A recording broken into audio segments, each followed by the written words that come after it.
Example 4.15ல இந்த picture கொடுத்துட்டு என்ன சொல்கிறாங்க, A D A D bisect of the triangle angle ஏ.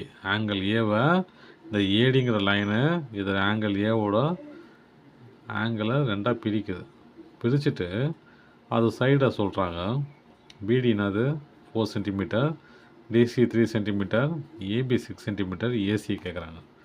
நமக்கு நல்லாவே தெரியும் ஆங்கிள் பைசெக்டர் தியரம் என்ன சொல்லுது, ஆங்கிள் பைசெக்டார் தியரம் என்ன சொல்லுது, ஒரு லைனு ஒரு ஆங்கிளை பிரிச்சுக்கிட்டு ஒரு லைனு போயிட்டு ஆப்போசிட் சைடில் இருக்கிற ஒரு லைனை டச் ஆகுது அப்படின்னா அது எப்படி இருக்கும், அது ரெண்டு சைடுமே ஈக்குவல் ஆகும்.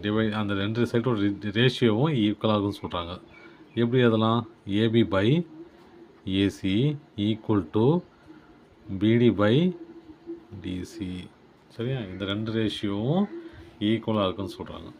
எப்படி, ஒரு ஆங்கிளை பிரிச்சுக்கிட்டு ரெண்டாக பிரிச்சுக்கிட்டு ஈக்குவலாக பைசெக்டர்னு அது ஈக்குவலாக பிரிச்சுக்கிட்டு போய் ஆப்போசிட் சைடில் போய் தொடுது ஒரு லைன் அப்படின்னா அது எப்படி இருக்கும், அந்த சைடு ரெண்டுமே ஈக்குவலாக இருக்குன்னு சொல்கிறாங்க இந்த ஆங்கிள் பைசெக்டார் தியரத்தில். ஓகேவா.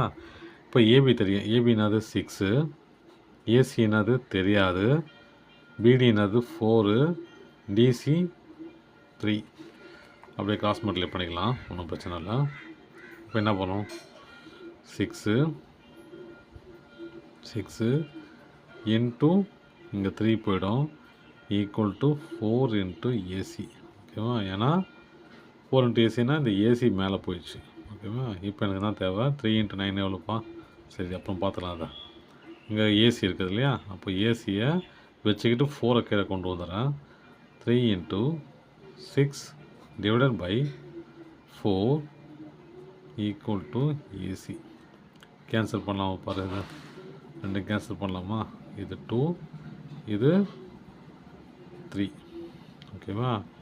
அப்போது AC equal to 3 into 3 divided by 2, 3 into 3 divided by 2 equal to AC.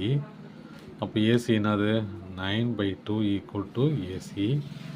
அப்போ ஏசி ஈக்குவல் டு 4.5. அவ்வளோதான் சமம்.